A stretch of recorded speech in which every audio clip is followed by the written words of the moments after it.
Welcome back, episode 36 of Cutoffs and Coffee. Your host here, James and CT from T3 Performance, as always.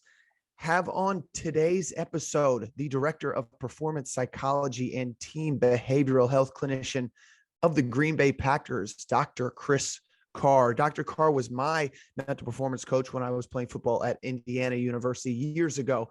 And since then, he stopped at a couple different places and eventually landed here with the Green Bay Packers. So we have an awesome conversation about mental skills, mental performance. We take a crazy deep dive into the world of mental performance, mental health, mental toughness. Everybody is going to get a lot of awesome information out of what Dr. Carr's got to say.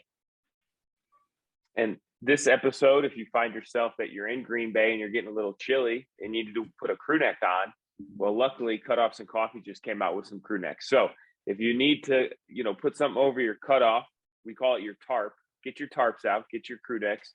All right, it'll keep you warm while you're warming up, and it's got the nice little CNC logo. Hit up CT in the DMs for those. CT, what are those running these days? We're going for 25 crew necks for 25. We still have the t-shirts. We still have the all black hat and the camo hat. So want to support the podcast. The best way to do it is by getting some gear. If you need to find where to get that gear at, follow our individual social medias. It's the real CT and JP DiBiasio. And we like to use our social medias to tease out the guests that we're going to have on the show. You can also support us by following us on Apple and Spotify, wherever you listen to your podcast, and also subscribe to the YouTube channel. So with all that being said, please enjoy episode 36 with Dr. Chris Carr. Dr. Chris Carr, welcome to the show. Thanks so much for being on with us. How are you this morning? Very good, Colin. Thanks for having me on. Yeah, absolutely. We've been trying to get in touch with you, and you were one of the guys who, from the very beginning of James and I starting this podcast, we said we wanted to get you on. So finally, 36 episodes in, we're able to get you. Before we get going and hear your story and talk a little bit, and we'll talk a little bit about our connection, what's something that we need to know about you that we can't find from a quick Google search? Right now, the thing you'd find is I'm a grandpa.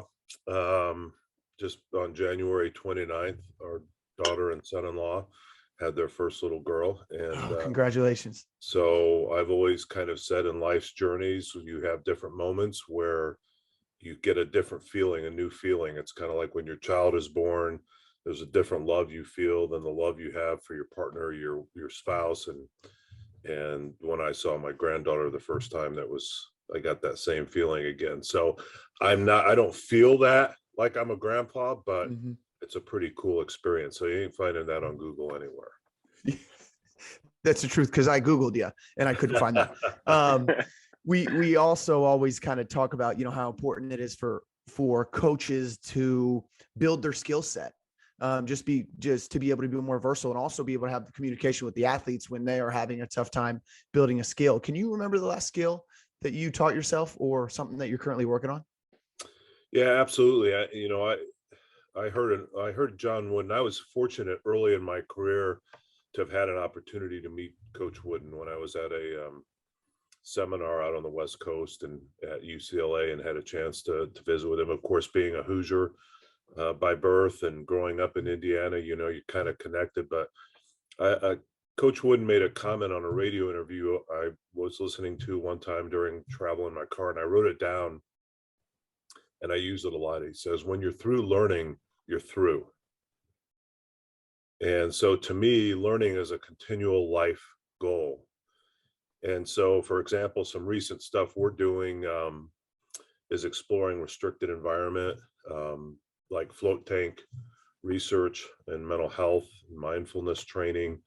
I've started doing a little bit of research on biofeedback and applications of biofeedback.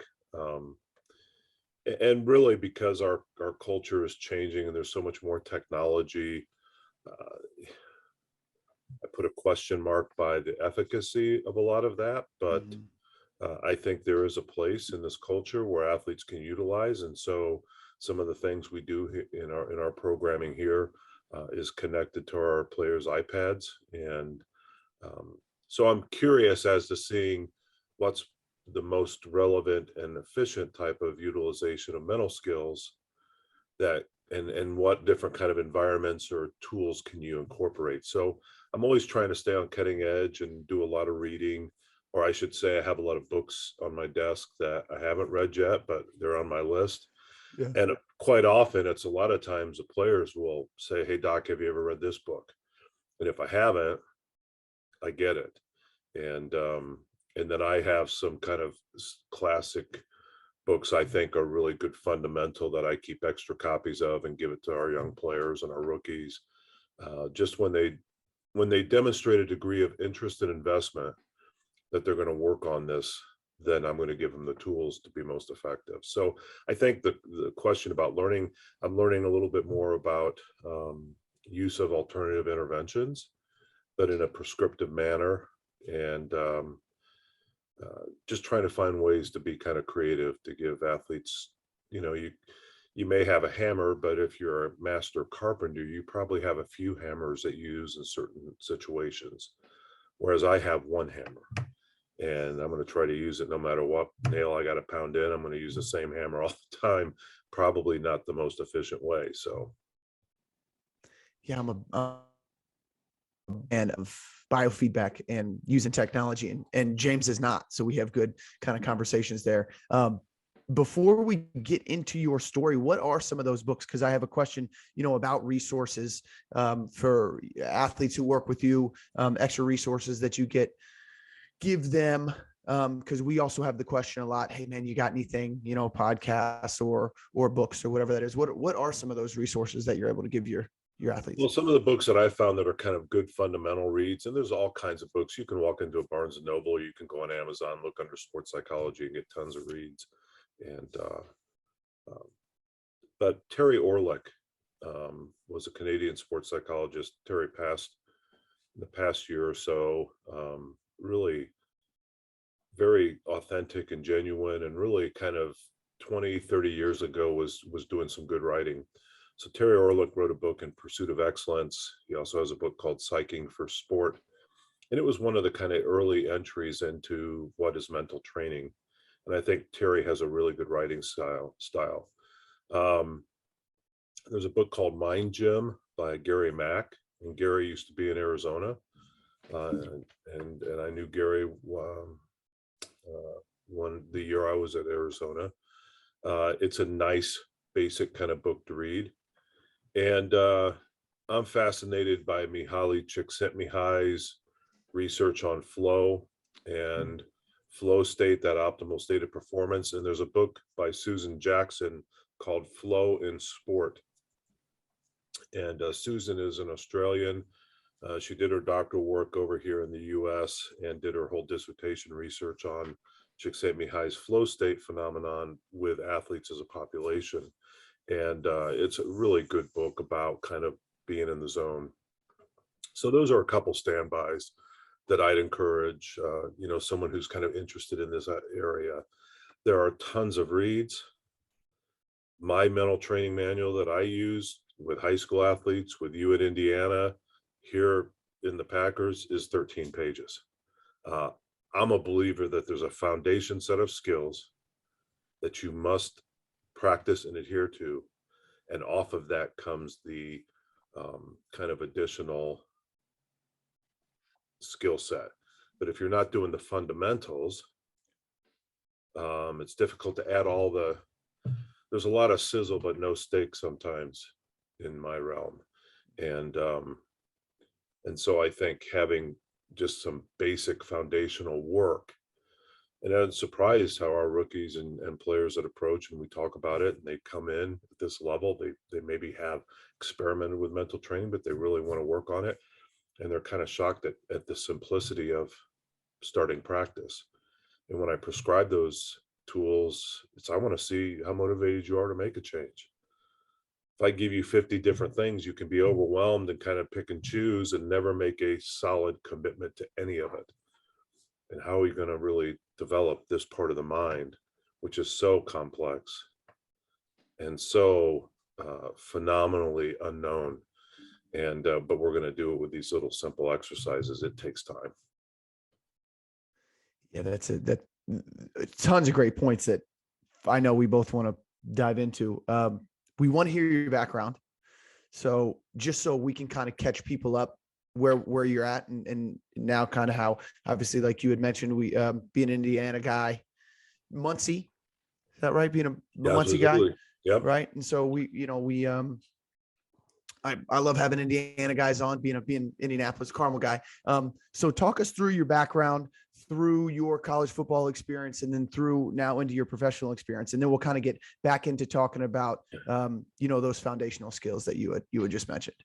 Well, the earth was still cooling when I started playing sports, and, we did actually have real helmets, although I'd hate to share the helmet I wore in high school and college to, concussion experts now. But, I was an undersized kid. I was not a big kid. I actually participated in sports when they used to cut athletes. So I remember 7th and 8th grade baseball. I was each year one of the last 3 kids that was cut. And there wasn't other baseball. When you were cut from the middle school team, you didn't play baseball anywhere else. We didn't have this explosion of youth sports leagues. Basketball, Indiana's a big basketball, but I was this undersized kid. I got cut from basketball, then I go to wrestling. Then I try basketball again, get cut, go to wrestling again. So in high school, I did wrestling and football, but I was a 98-pound wrestler my freshman year in high school. And then I wrestled 167 my senior year. So there weren't many colleges recruiting 5'10", 165-pound offensive linemen. So my options were, what did I want to do? And I still love the game. And I felt like as a late bloomer, I wanted the opportunity to continue playing. I knew I was going to continue to grow. My dad was a 6'3", 240-pound, 2-sport athlete in college. My dad's in the Indiana Basketball Hall of Fame as an official. He passed away in 1994 of a heart attack. I think he's up there somewhere, very proud of the career I've had. But my dad was always encouraging, even when those times that I was getting cut, to stay focused, to stay committed. So he never discouraged me from pursuing, the next level. So like a lot of high school kids at that time, you'd get letters from small colleges in Indiana. Well, Wabash College was where my father had attended college, small liberal arts school, all male school in West Central Indiana. And my senior year in high school, Wabash played in the Division III National Championship game in the Stag Bowl down in Alabama, and for the national championship. So they had started to have a really good program. And so when I got my letter from Wabash, and knowing the kind of academic background I would have, and the fact that, hey, if you want to play, come play. There wasn't like, recruiting was just bodies, right? And so I went to Wabash knowing I'd get a good education. But long story short, I ended up kind of growing once I got to college. I started gaining weight, introduced to weightlifting a little bit, and started 2 years as an offensive guard and backup center. So I played guard and kind of knew the first 3 interior positions pretty well, but started at the guard spot and played for a team that in 4 years had 3 losses. We were a pretty good football program. And in fact, one of my classmates and teammates was a 3rd tight end picked in the NFL draft in 1982, which was a fun experience. To Pete Metzlars, who ended up playing 16 years in the NFL, starting tight end on all 4 of the Buffalo Bills Super Bowls teams. Oh. Pete Metzlars out of Little Wabash College, so it was fun being in a Division III school where we had that kind of athletic experience. Our head coach ended up going on and coaching at the Division I level, was on John Gruden's staff in Tampa Bay when they won the Super Bowl, was a quarterback's coach at Michigan when I was working at Ohio State. So it's fun to keep those football connections. And then psychology major in undergrad. It was my 4th major. I think I chose psychology in like last part of my sophomore year. And I picked it as a field because I liked the classes. I never thought about being a psychologist. So hand to God, I would never have said I was going to be a psychologist when I drove away from Wabash after graduation. Never even entered my mind. And so the short story is, I didn't want to wear a suit and tie. I didn't want to sell insurance. So I kind of felt like, what could I be good at? And I had been involved in FCA. I'd been a YMCA camp counselor all through high school. So counseling psychology kind of seemed like an interest to me. But then I went back to Muncie and then went to graduate school at Ball State to do a master's degree in counseling psych, and had the opportunity to be a graduate assistant football coach. And at one point in my career, my plan was to be either a college football coach or a high school coach and guidance counselor. And that's why I chose counseling psychology, again, with not any goal at that time to become a psychologist.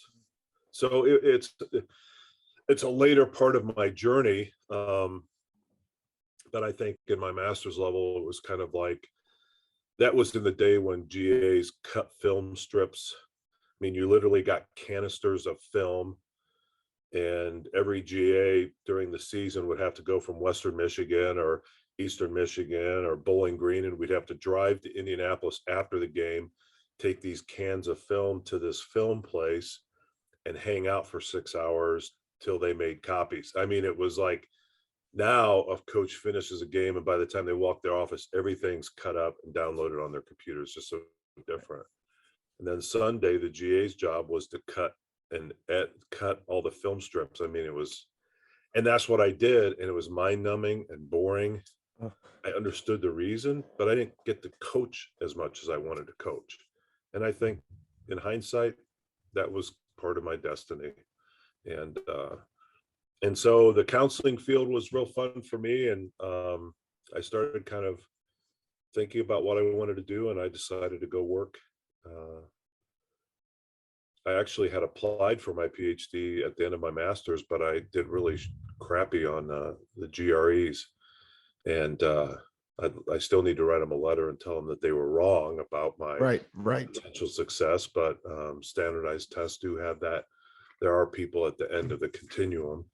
And so I went and worked for 4 years.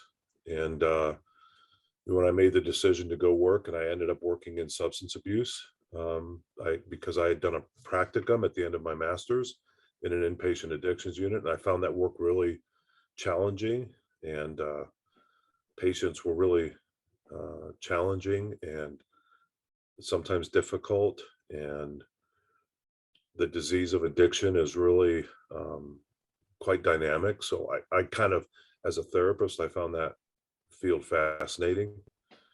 So I ended up doing that for a few years, and then sports psychology eventually started floating in front of me. And so literally it was in my mid-20s when I started thinking. I was out working, and that's when the decision to go back for my PhD all began. And then a long journey through professional sports from there, college, professional. My whole philosophy was, at that time, you knew that orthopedic surgeons were doing sports medicine residencies and training to work with athletes. Primary care physicians or internal medicine physicians were doing sports medicine fellowships. In other words, in the medical field, they were identifying athletes in sports as a unique culture. It's a different group.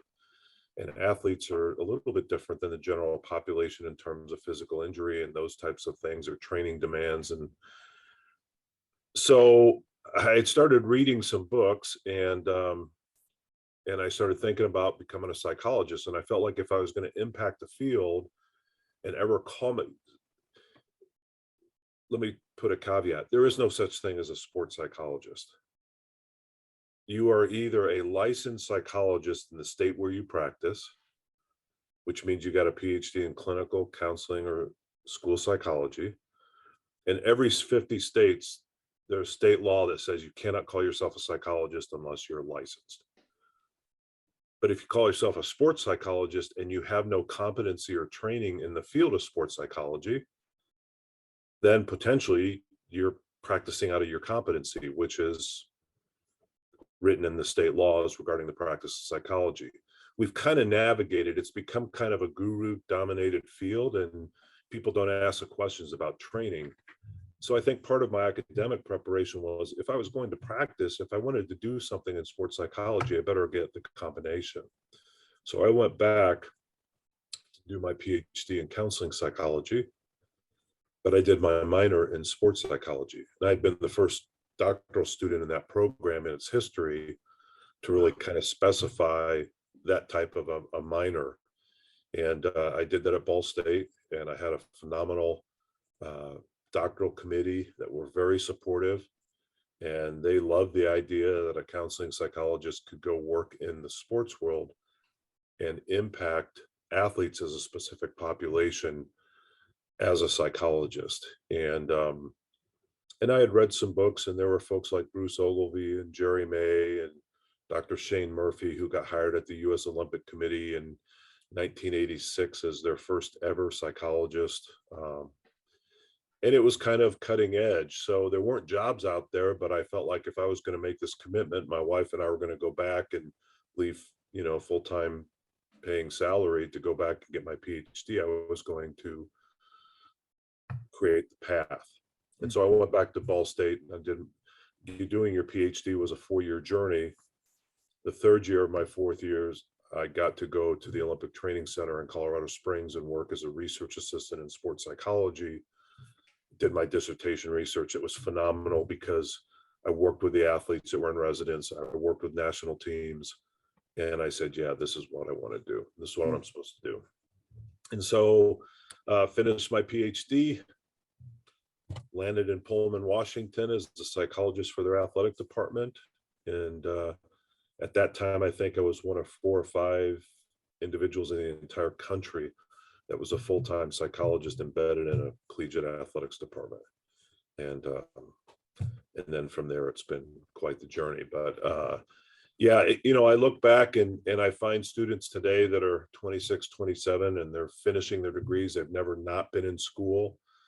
And they ask a lot, well, how did you get into this field? And how did you get all these experiences? And to this day, I'm convinced that 4 years I worked between my master's and my PhD and the experience I gained, a lot of people don't want to spend that experience. And to me, it's a little disrespectful for the elite athlete population they want to serve to not themselves expect to get experience and training and really kind of get some boots on the ground work before they enter into, this really unique and elite level of athletics.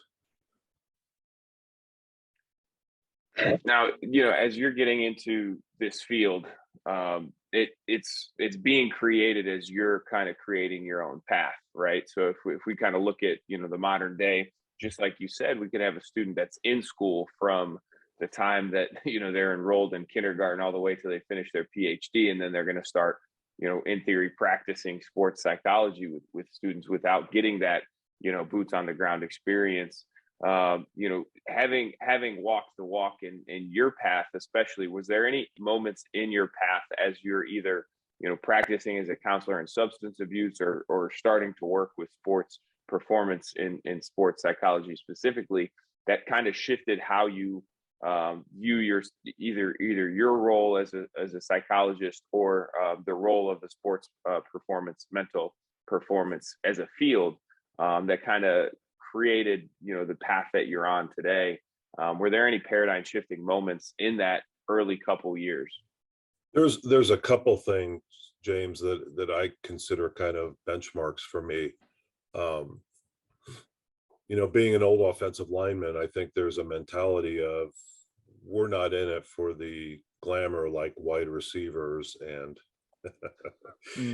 college experience, quarterbacks and running. No, that's totally temporal and not relevant. But as an offensive lineman, you did the grunt work, and the tailback and the receivers and the quarterbacks got the glory, right? That was kind of the old way, and that was okay. That fit my style pretty well. One of those moments was when I was in addictions work, and it was early, and I was working in an inpatient facility and had in my specific group a really difficult individual who had had multiple inpatient treatments, had not maintained sobriety over any length of period. But I worked really hard with this guy, and implemented some therapeutic interventions, and this individual graduated our program, came back for his 90-day token, meaning he had 90 days of sobriety, which for many, many years had been his longest period of sobriety. And I remember at a staff meeting kind of thumping my chest and feeling like, I was the difference. And I'm not denying that there's an impact that a clinician or a physician or a strength coach makes on their clients. But I had one of the older therapists kind of pull me aside and in a very kind and firm manner say, if you're going to take credit for everyone that gets sober, you've got to take credit for everyone that relapses. Mm. And boy, that hit me right between the eyes, because as I kind of ventured into this field of sports psychology, I see a lot of folks who kind of promote themselves on the back of successful teams and athletes while they're taking checks from teams and athletes who aren't very successful. And I don't think you can do it both ways. That's why I've had very little marketing, even in my career where I had a business, so to speak. I didn't do much marketing because I think I'm very confident in who I am and what I do, but it's the athlete that's ultimately going to make the choice and the decision about their success. That hit me very impactfully, that I just have to be the best I can be and allow the credit to go to the individuals who utilize me as a resource, utilize the tools as a resource. I get it. It's a business for folks. I get it. There's a marketing piece. I get it. But that just doesn't fit me. That's one shift for sure, because then it helps me become really good at what I do rather than focus too much on who I'm working with or what I'm doing. That's one big piece for me. I think the second one really was when I started to explore this field of sports psychology and found that either most people calling themselves sports psychologists were either not psychologists. It didn't mean they didn't have training. Sports psychology as an academic discipline is really in kinesiology and physical education. I mean, if you're at an undergraduate and you're looking for a sports psych class, you're probably not going to find it in the psychology department.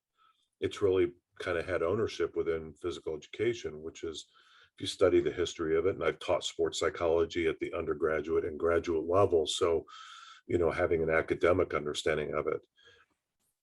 But that doesn't mean you're a psychologist because you have a PhD in sports psychology. But then there are psychologists who think that because they coach their kids' t-ball team, they can practice sports psychology, and they don't have that competency base, that training, that education, that supervision. And I think people so badly want to engage in sports or be identified with elite sports. They shortchange their training and their background. And then what happens is we get silos. Well, he just deals with mental illness, or he just deals with mental disorders, or she just deals with mental training.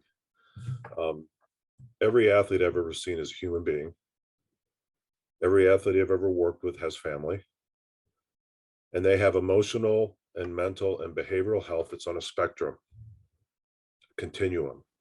At one end is very elite, highly functioning, making good decisions, emotional balance, emotional maturity, making good decisions in life, having healthy relationships. And at the other end of the continuum is the dangerous and debilitating mental disorders, suicidality, psychotic episodes, dissociative disorder.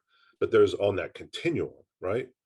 So to me, as a psychologist working in a population of athletes, I need to understand that whole psychological health continuum. And that's where really, for me, getting the training in sports psychology, like classes like sports psychology, motor learning, exercise physiology, sociology of sport.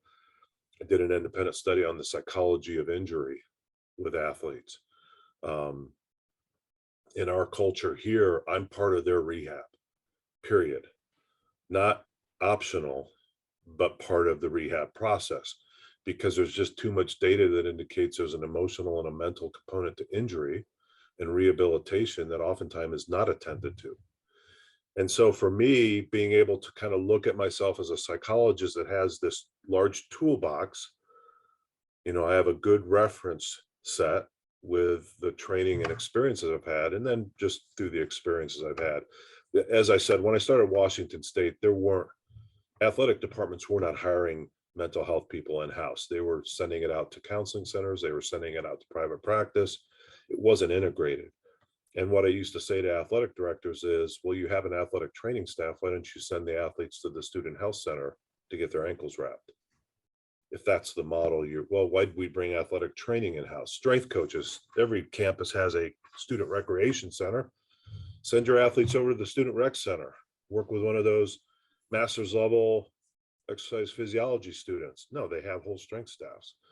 So I think we're seeing a continuum in sports science and in the development that psychology is now coming on board.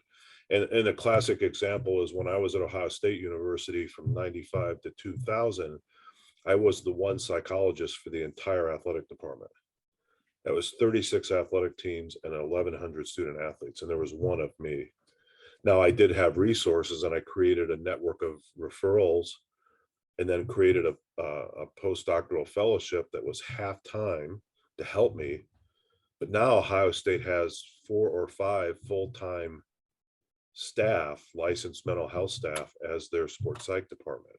So all the Power 5 conferences have this as a resource, and many of them, I know my colleague at USC out in LA, they have 10 identified staff members in their sports psychology program for USC athletics. That's including graduate students, full-time staff. So we're seeing that growth, and I think we're starting to see the growth a little bit in professional sports now. It's always kind of been on the front end for me. I've always kind of been like, each job I've gone to is I've been the first one to do it. But that's why I've got a quote actually here in above my desk from the movie Moneyball: "The first one through the wall always gets bloody." And the idea is that there's lots of challenges when you're kind of the first one doing it, because you're dealing with stigma, you're dealing with people's belief systems about, well, they're just not mentally tough, and they don't understand psychological health, and they don't understand the role.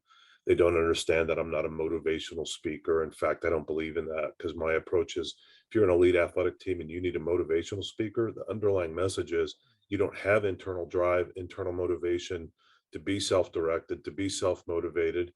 Therefore, you're not likely to have an elite level of competition. But it's a big business. I see myself more as a teacher, psychologist, therapist, and in this organization, that's what they wanted me to come in and build. So many strong points there. And I think you're the perfect person, Doc, to kind of define this and clarify this for us. But a lot of times we see, and you had mentioned mental toughness, mental performance. What are the big differences for us, for the coaches and for the consumers, right? And the people listening, between when we talk about mental performance and we talk about mental toughness and we talk about mental health? Yeah. Is that kind of the spectrum that you were talking about, or how can we kind of identify the 3 different ones? Well, mental toughness, for me, when I was a college athlete, mental toughness meant you could endure 3-hour practice without water. If you needed water, you weren't mentally tough. No, we were dehydrated. That's why we needed water. There was an old thing about like playing, right, when your finger goes sideways and you grab it and pull it back and throw a buddy tape on it, you're mentally tough.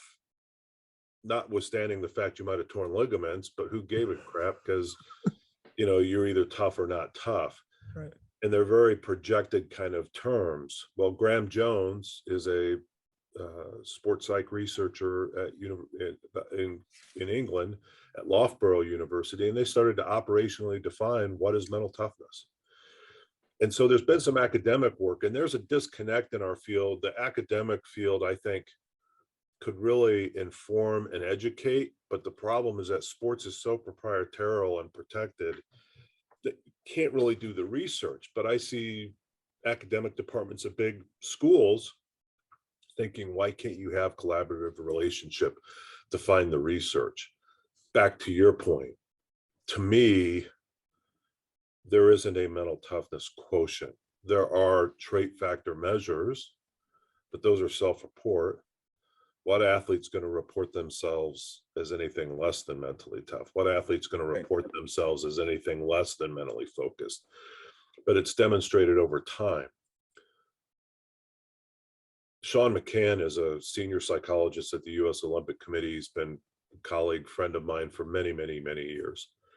And at one of the Olympics, he's been to like every Olympic game since 1992 or something. Sean was interviewed on the Today Show or something. And they asked him, and this is my example to your question, Colin. They said, well, when you're at the Olympics, are you working with athletes mostly on performance issues, or are you working mostly with like mental health stuff? And he said, at the Olympics, everything is about performance. That's our mantra here.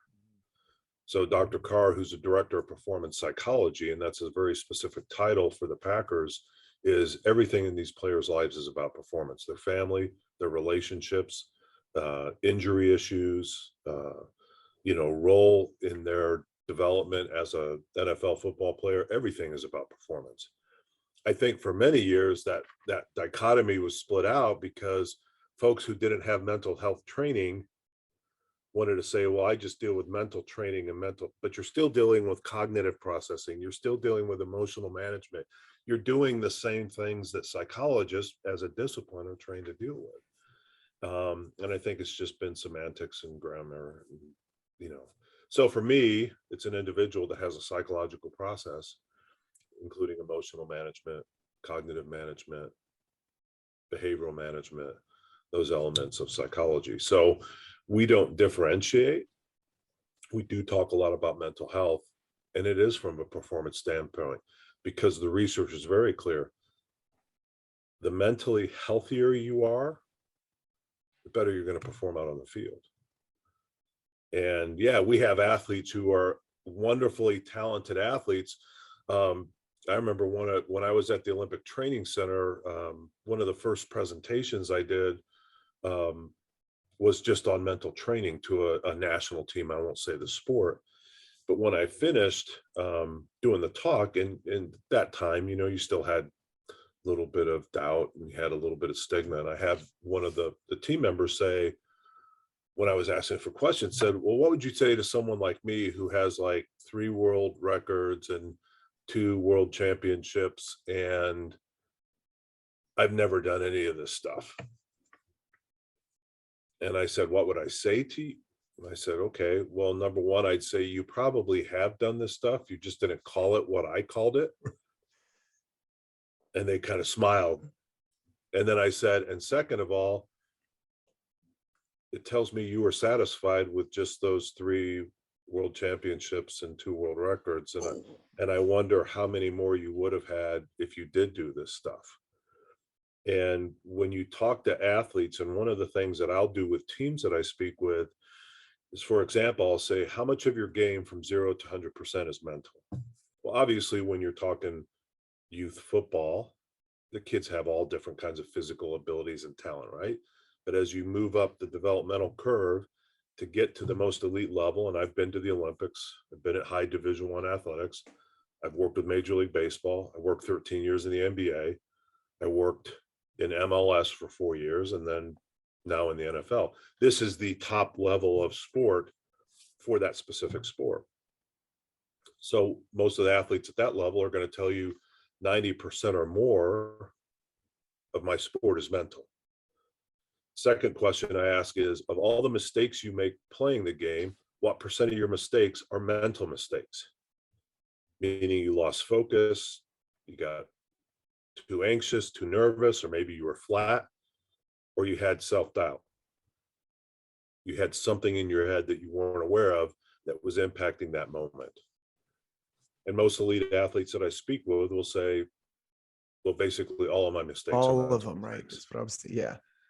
So the third question I ask them is, if your sport is 90% mental and your mistakes are mostly all mental, then of the hours and hours and hours you spend training for your sport, what percent do you spend doing mental training? You just identified it's mental, so how are you training for that? And it's interesting because it kind of catches them. And then I tell athletes, if you work with Dr. Carr and you're committed to doing mental training, you're going to spend about 25 to 35 minutes a day doing it. I mean, I'm talking brass tacks, time commitment to doing mental training. 25 to 35 minutes a day. We're not talking hours, we're talking less than an hour. I said, if you could do something different than you've ever done with mental training, and it helps you make one less mental mistake every practice or game you play from this point forward, how many of you would believe it's worth it? Every hand goes up. And then I say, then why am I only going to see about half of you? Where's the difference that people make? And I think it's because we live in a different society where we get information and things given to us quickly, we expect a quick result. But I guarantee you, I couldn't go into a strength coach. I couldn't go to either one of you guys and say, look, I want to kind of get more tone. I think I'd like to get my cardiovascular fitness. I'd like to do a 5K, kind of do some training. And you ain't going to fix it in one session. You're going to give me a plan. There's going to be teaching. There's going to be follow-up. And there has to be commitment from my end to make that happen, correct? It's no different with your mental training. It's just a little bit harder to see. So that's kind of a philosophy that ties, to your point, Colin, all of that together. And so the cool part being here in this office is when a player comes in and says, Doc, is it okay for me to talk about like family stuff? I was like, absolutely. I said, does it impact you as a man? Yes. Could that impact how you perform? Yeah. Okay. Then it's game. Now, if I'm not trained in psychology and I wander into that world, then are you really practicing what you're trained to practice? And you guys know this, you have certification, National Strength Coaches Association, ACSM, you have certifications, and you have folks out there that have no certification. They have maybe no training or supervision, but that happens a lot in my domain, in my field, because it falls under that motivational stuff. And so, I have kind of a theoretical approach. I keep my own journal and my own notes, and when I get retired, and then maybe I'll write my own book. But I just have a belief system that seems to endear me to work with these elite athletes, and I think they appreciate that we have a collaborative relationship working together. There's a lot to unpack, with what we just talked about, and I want to bring up a couple things, thinking about like tying it back into the youth sports, and how you told a story about how when you were growing up, if you got cut, you got cut. But now if you get cut from one team, you'll just try out for a different travel team over here. You'll pick up a team over here. And then your parents will get you a mental skills coach because you can't handle that. Where are we getting lost kind of in our sports world, in the evolution with what you see at the highest level of things that, these are resources these athletes need. And then where are we kind of losing ourselves along the process to, having athletes who need that mental skills coach, or athletes who are just like growing up through their life experience as they're 10, 11, 12, 13, dealing with losing and dealing with, a little bit of adversity as they're beginning their journey in sports. Yeah, that's a loaded question, right? Because there's a lot of different unpacking pieces of that.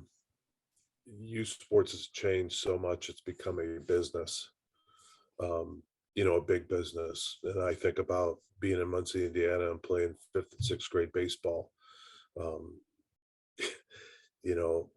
My team was Local 287, was sponsored by an auto workers union. Muncie used to have Delco and all these, and Borg Warner and all these, and there was Coca-Cola, and then there was, I think, Meek's Mortuary was a mortuary in town that sponsored a team.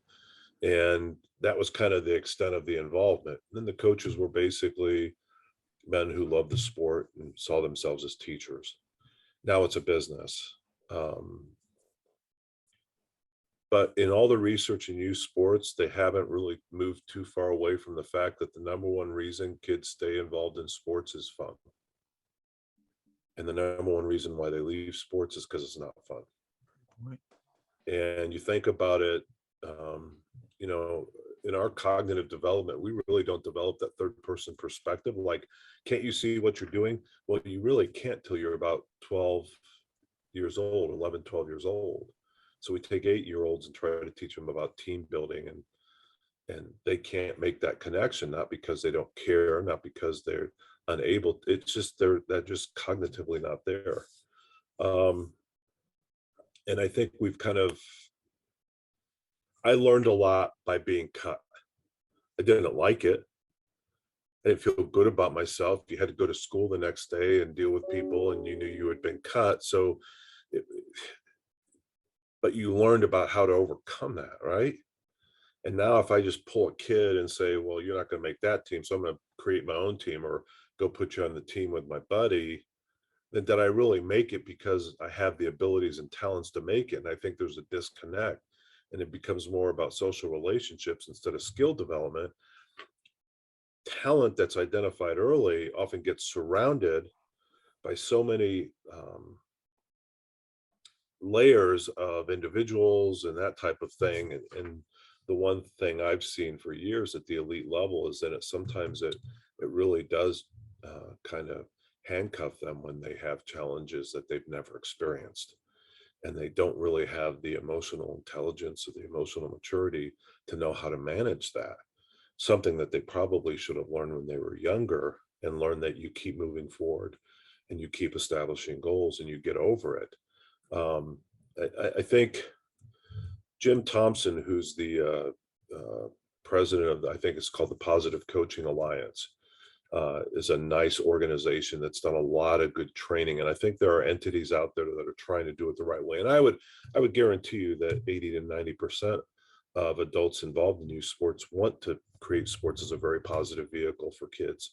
But unfortunately, there's this kind of over competitive nature that I think sometimes disrupts, and it sometimes kind of clouds what people view success as being. And we have a variety of societal labels on what failure is. And I consider my athletics career, even though it ended with a knee injury and it was Division III football, I think I maximized my abilities that I had. And at that level, I'm very proud of that accomplishment and that achievement.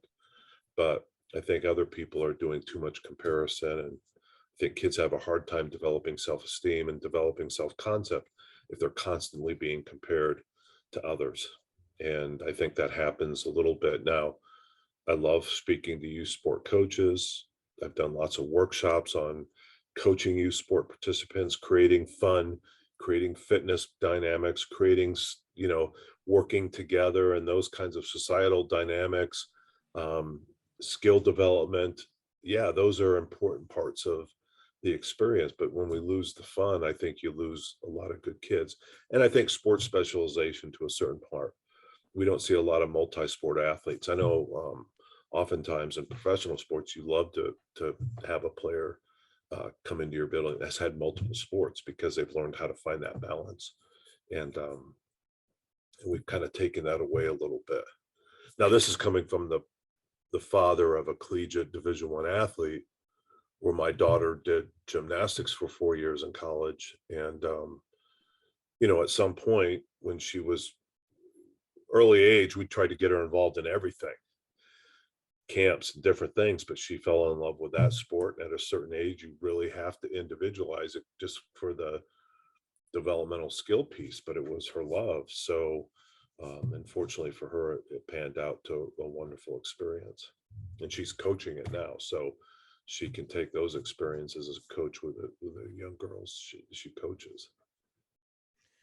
Yeah, she had fun and she enjoyed it. And like you mentioned, the number one reason that kids play sports, and kind of in our realm, the number one reason that they come back to the weight room seems to be if they're having fun, or if they're not having fun, we don't see them as often. I've got a question for you, Doc, that I've kind of been meditating on for a while. And so excuse me if it doesn't come out as simply and as easy as I would like it to, but a big focus of mine and ours at the gym is trying to make the environment, our mental performance coach calls it psychologically safe, right? Where athletes feel comfortable coming in. We want our athletes to feel comfortable failing, not always feeling like they have to perform for their performance coaches, something James says all the time.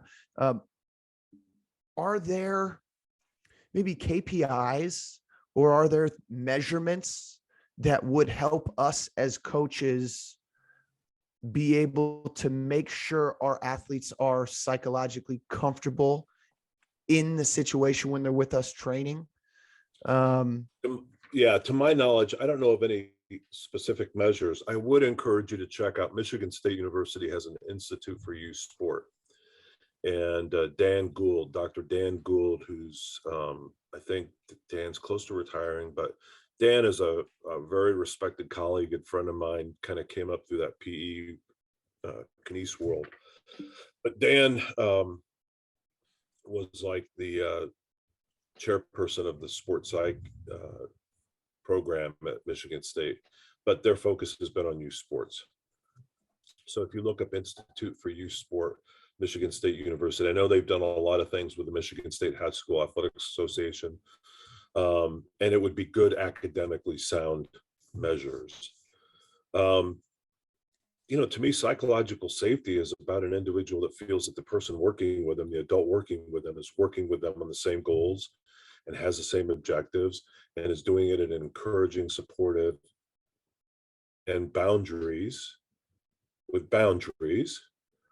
way. And they're an adjunct, an asset to that young athlete's development. Now, the core piece of their development is their nuclear family, their family of origin. And obviously that can impact positively and negatively the athlete's experience. But when they come into your gym and they come in to start working, to have clear expectations, to praise and reinforce individual accomplishment, individual attainment goals, even though that 17-year-old just benched 230 for the first time and the kid next to him at 16 is benching 260, there's never a comparison between the two because they're two individuals.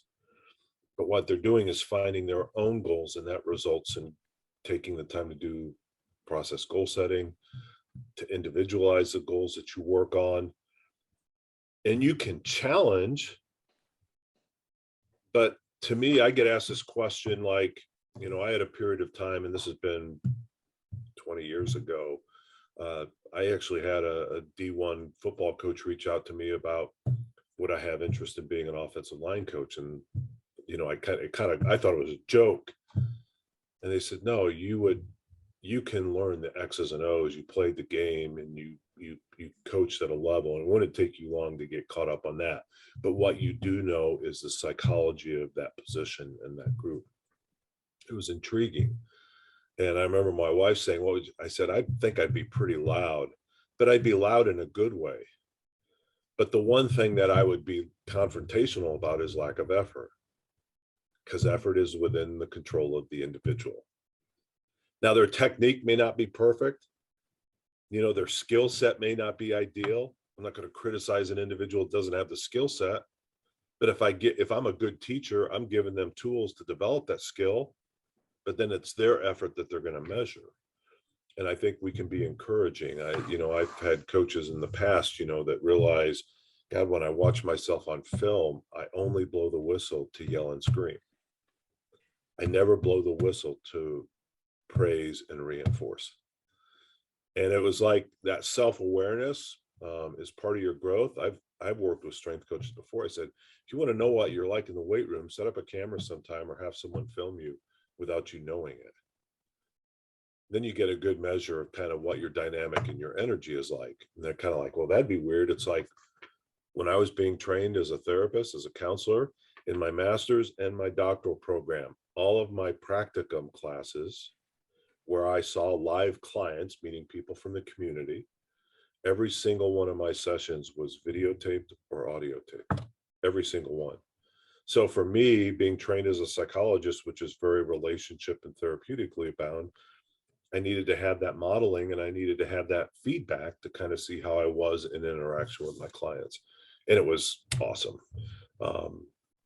So I think for coaches, do we create an environment where people feel motivation? And if their motivation is low, they can tap into something to bring it up, but the effort is going to be accountable to them. It's not Colin's job or James's job to push effort into you. It's their job to create the environment where a motivated individual is going to be successful. And yeah, it's tough when a 16-year-old comes in. The only reason they're coming there is because dad's dropping them off. And it's okay to say, hey, I get it. Sometimes mom and dad want you to get stronger and you're not sure about it, but you're here. So what can I do to help you? What would you like to accomplish? And have them take ownership in it at 15, 16, 17. Man, if they get ownership, I think you see that effort change, because now they're not self-sabotaging. And the dynamics are just complex in any kind of training facility. And I worked at St. Vincent Sports Performance in Indianapolis for almost 16 years. So I worked with strength coaches that brought in players for the NFL draft combine preparation, or college athletes that came in. That was my environment, with the athletic trainers, the physical therapists, the sports med docs, and nutritionists. So it's always been an integrated piece for me. And for you guys in a young environment, psychological safety means to me that when a kid walks in the building, their goal today is to get better compared to nobody else but themselves. Excellent. I'm looking on here. I've so many questions. This was the fastest hour, I think, of any podcast we've done. So I'm going to try to hit on a couple things, again, to be respectful of your time. You had mentioned the psychology of returning to play after an injury. And I know if you want further context on this, there's a YouTube video that Dr. Carr had put out about this topic, but I think this seems to be lost for some reason, at least in the strength industry, where athletes come back from an injury, but they never do any training for their brain when it comes to connecting the injury with performance. And that's something, again, James and I talk about all the time. Again, with psychological safety, we want to make sure they're having a good time, make sure they're laughing and able to perform and enjoy the setting, but also understand that, hey, you've got to make sure that you are not concerned when you run back out on the field that your ankle is going to go again, or that your hamstring or your knee is going to go again.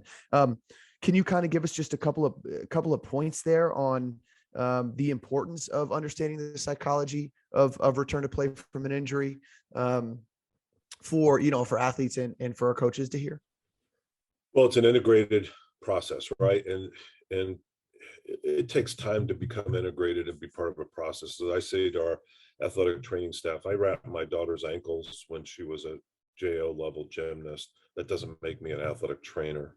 I knew how to put ice on something that was sore. That doesn't make me an athletic trainer. I know how to do certain lifts and certain exercises. It doesn't make me a strength coach. I think psychology, that's where a lot of folks read a couple articles and now they're going to implement that. And I think that's just the nature of stigma, and it's the nature of an evolving field. So to say that, first of all, any successful rehab program has a licensed mental health psychologist, someone involved in their care. Now, at this very elite level of performance, as I mentioned, it is an integral and kind of required component, because we do know this based on the literature. When an athlete has a significant injury, they're going to go through a grieving process. They're going to grieve, and they're going to need emotional support. They're going to need psychological support to manage that grief in a positive way. Because when an athlete is grieving the loss of a season or a potential loss of career, it freaks everybody else out, because a family that's attached to that career may stay in a state of denial longer than the athletes in that state of denial. So they're not going to always be the best resource to listen to the athlete's concerns. And when you're a rehab specialist that's based on kind of black and white established goals, it's harder to live in that world of gray, which is the emotional experience of the athlete. So understanding the grieving process and letting the athlete be there is an important part of what I do. We know that when athletes get close to return to play and they're making progress and their exercise is better, they're running full, let's say ACL, now they're running, they're cutting, they have great quad strength, they have great flexibility, scans are showing a stable and solid knee, everything looks good, they're meeting all they're petrified. Because athletes have two fears when they come back from injury. Number one, am I going to re-injure? And number two, am I going to be as good as I was? Well, that's where I start working with athletes early using mental imagery, mindfulness training to lower that anxiety. That's a part of their return to play. It's part of the rehabilitation. I don't know if any of you have had surgery, but it's a little scary to be laying under a sheet knowing you're going to go to sleep in a hospital. And I think we sometimes minimize that impact that, that's an actual kind of traumatic event if you're not used to doing that. And the pain management piece, there's so many pieces of an injury process. And again, depending whether it's surgical, non-surgical, how much rehab, every case is unique. But the one thing we do is we surround them with psychological intervention and process so that when they're going through their injury rehab and they're going through the recovery and they have a bad day, they have a mental process of how they're managing that and normalizing that. And you got to self-monitor, you got to self-check if you're in a care providing role. If you're in a class and you're in a strength coach and you're in a facility and you just had a bunch of kids be a pain in the ass and you're a little pissed about what they didn't do, and then you're doing rehab the next person and they're hypersensitive because maybe their docs report was that they weren't progressing as much or they weren't getting their range of motion to where they were. They're a little sensitive. Then they sense your frustration, which has nothing to do with them. But then they're feeling now like they're not pleasing you. There's so many different dynamics, and every situation has a psychological, emotional, and a mental component to it. And so part of my role as a psychologist who works with athletes is to help to unpack that and to kind of understand what that's about. We know that visualization is a wonderful intervention to help athletes not only modulate the process of rehabilitation and early recovery, but be able for them to watch film and then to internalize it so they can begin to move and feel their body do the things that they know how to do, but they just haven't done in a while.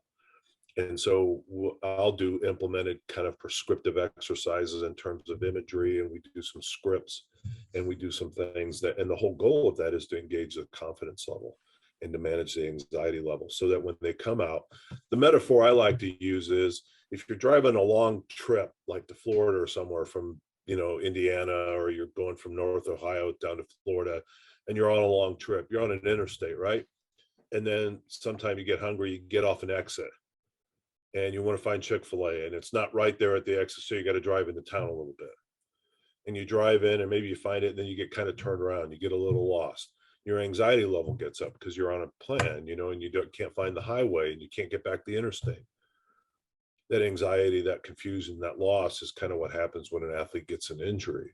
What I tell athletes is, I want you to get off the rest stop where you have a rest area where you get off, you park, you go do what you need to do.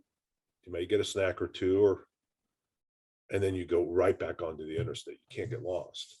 And so the idea is that rest areas are places where you can get kind of needs met, but your only route is to back onto that interstate, onto that path. So and we help athletes define what that is, and when I'm working with them, help define what that's going to feel like, and then modulate that anxiety. We don't want to get rid of butterflies in the stomach, we just want them to fly in formation. So you train yourself how to do that through practicing arousal regulation techniques.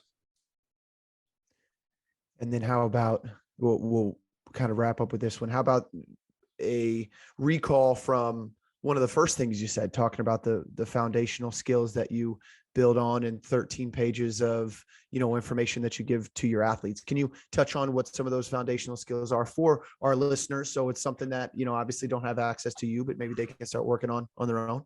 Yeah, I kind of talk about it as a chili recipe metaphor. Like if your mom makes a certain food you'll remember it, Colin, because I talked about it with your guys' team.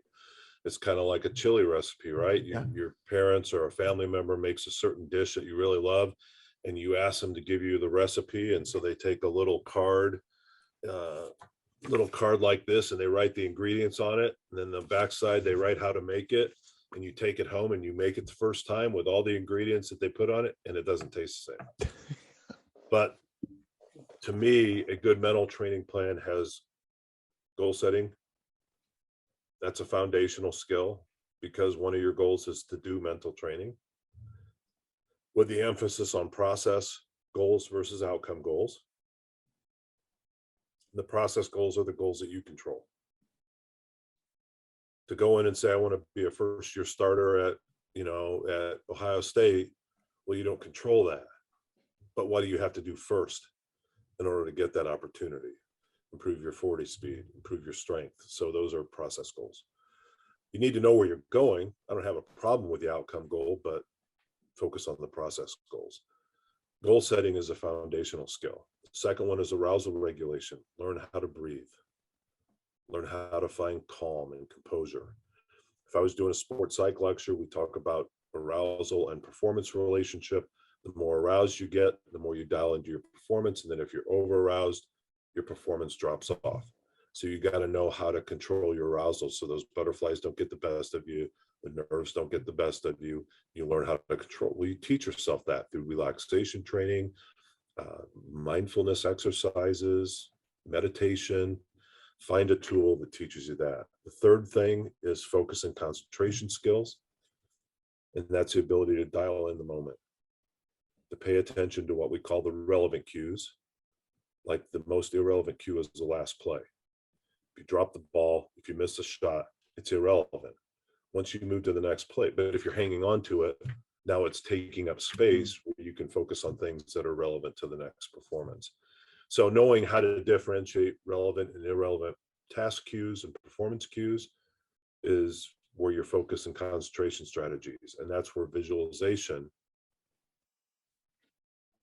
imagery, mental rehearsal, all are part of that focus and concentration process.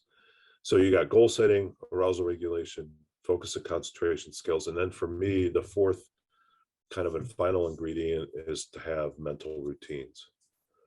And that's to have a individualized mental routine, pre-game, pre-practice, pre-lift, post-game, post-practice. I sent our players off-season mental training handout. Here are things that are important to do while you're away from the building that'll get you prepared for OTAs when you come in. Now, they have to decide what energy and effort they're going to put into it. But I think those four foundational skills, everything else kind of comes off of that. But if you're not doing those four things, I think it's kind of like going in the weight room and expecting to build lower body strength, and you're leaving out hamstring exercises. Okay, yeah, your quads are going to be strong and your calves are going to be strong, but you're going to blow your hamstrings out because, and I remember that when I was a sophomore in college and kind of free weight training was just kind of being introduced into the level. All of us were trying to set squat records. It was so cool to put weight on your back and do squats and see how heavy you could get, but we never did hamstring stuff. It was how much you could squat, how much you could bench, and you weren't doing complementary or supplementary lifts. And so going into training camp, I'm sophomore in college and I'm running first team center. And then one day running 40s after practice, I pulled both hamstrings. Oof. Not just pull them. I mean, I felt like someone shot me in the back of the leg when they went, but, and then in hindsight, well, yeah, it makes sense. My quads are really strong, but I hadn't trained my hamstrings. And, to this day, if I go out and play softball, shit, I'll try to stride. And it's like, I can feel it. It's like, oh, I got crap there. So you just try to manage it. Well, a good strength program is balance. It's kinesthetic knowledge. So we get more detailed. Well, mental training gets detailed off of those four fundamental skills. Now that's Chris Carr's belief of doing this for about 40 years, plus the academic training and the research that I read. So I know books will say different things, but to me, a 13-page mental training manual is the foundation. And that's where you start. Dr. Carr, we so much appreciate your time. There was a crazy amount of information packed into this hour and now, 5 minutes of conversation. And usually we would, ask the guest where they can find you, where they can get a hold of you. But, in your case, like you mentioned, you don't do a ton of marketing. You're not out there a ton. You haven't written your book yet. When you do, right. we'll pre-order it. Do you just suggest, hey, become a professional football player and get drafted by the, you know what I mean, Green Bay Packers? Are there resources that people can look up to find some information about you? There is, obviously I get questions a lot. It was interesting. The day the Packers, so I started consulting with the team in 2018. And this is while I was still in Indy at St. Vincent. And then after 2 years in a consulting role, they offered me a full-time contract. And at this stage in my career, I think I was ready to just kind of slow some things down. It'd be crazy. I'd be here for 4 days, go back to Indy, maybe see 8 clients, 10 clients in a day, and then go with the Pacers on a 5-day road trip. And it was kind of all over the place. So I like the pace. I like the intensity. I love the sport. I did US skiing, I did men's alpine ski racing. I did USA diving at the Beijing Olympics, track and field. Golf. There's not a sport I don't think I'm involved with, but this is a sport I love because I played and coached it. I get it. And I get the culture. So I love doing what I'm doing now. It's a good place for me to be. If a student was like a high school athlete or someone, you need to find out in your community, who are your resources.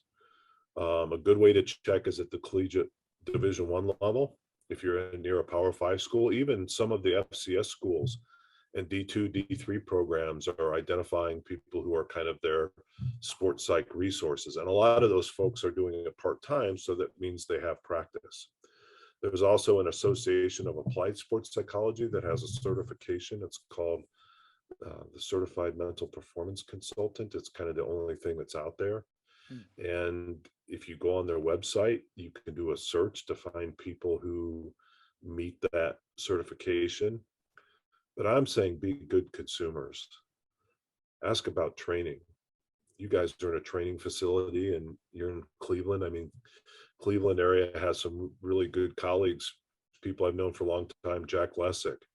In fact, one of my best colleagues is Dr. Charlie Marr, who's a vice president, has been with the Cleveland Guardians. Now it's weird still saying Guardians, but has been in that organization for almost 30 years. And Charlie is well-published, clinical psychologist out of Rutgers, started working in baseball years and years ago.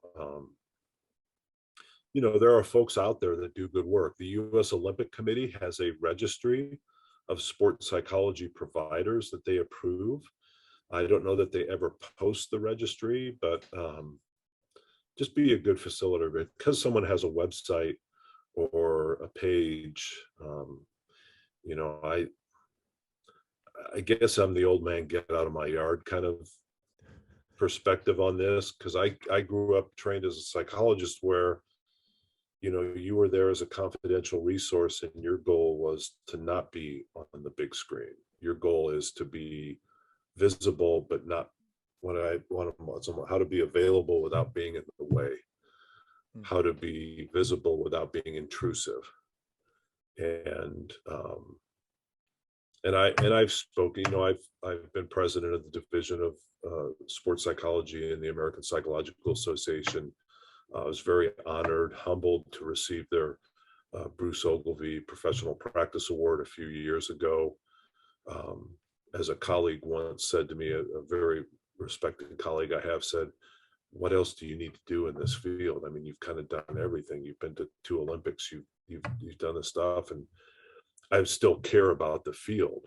And the day that the Packers had a press release, I had over 400 LinkedIn requests. And most of them were solicitations. Sure. And people don't understand, if you're in this discipline and you take a picture next to a trophy that a team and a group of athletes won, that doesn't impress me. I'm more likely to ask you how many points you got in that game. Now, do I believe we all have a role to implement as a strength staff? So in the Packers, I work with our director of strength conditioning, our director of sports medicine, our director of player engagement, director of sports nutrition, director of performance psychology. We are an entity that provide the resources for our players. So it's important to interact and respect each other's domain and discipline. I think we do that really well here. And there's that paradigm, James, you talked about. I think, unfortunately, in my field, that's a paradigm that's still evolving. And I hear too many horror stories about people taking advantage of athletes or not representing their training accurately in order for the opportunity to get affiliated with a certain, or as they say, we're the Packer G. And I've always been about doing it the right way, because if you do it the right way, the athlete benefits the most. And so, these opportunities, Colin, like when you reached out, I was glad, when Packer said, yeah, talk, because I think you guys have a forum to educate, and people may not like the message I share, but that's okay. I've been doing it for 40 years. I think I'm in a position to know kind of what this field can be and what it can be for our athletes. And our athletes clearly need the resources of mental health providers who have the appropriate training and understand the culture of sport, and aren't there just to hang around the equipment room or get rings or anything like that. So I think the idea is do it for the right reasons, and you can be pretty successful. Dr. Carr has given us plenty of good resources, plenty of good points. If you've been considering hiring or talking to a mental performance coach, I think you should have started yesterday after listening to this conversation. So if you're an athlete with us at T3 Performance, we've got our own coach. If you are listening from somewhere else, please go back and find the resources that Dr. Carr was talking about. But again, Doc, thanks so much, man, for coming on episode 36. This has been awesome. This is one of those you listen to 2, 3, 4, 5 times and learn more every time. If you've been with us this entire time, remember, we ask you 3 things when we wrap up every conversation. Number 1, please continue to practice gratitude. Number 2, tell the people that you love them every opportunity that you get. And number 3, live this life stimulated. Thank y'all for listening. We'll see y'all in the next one.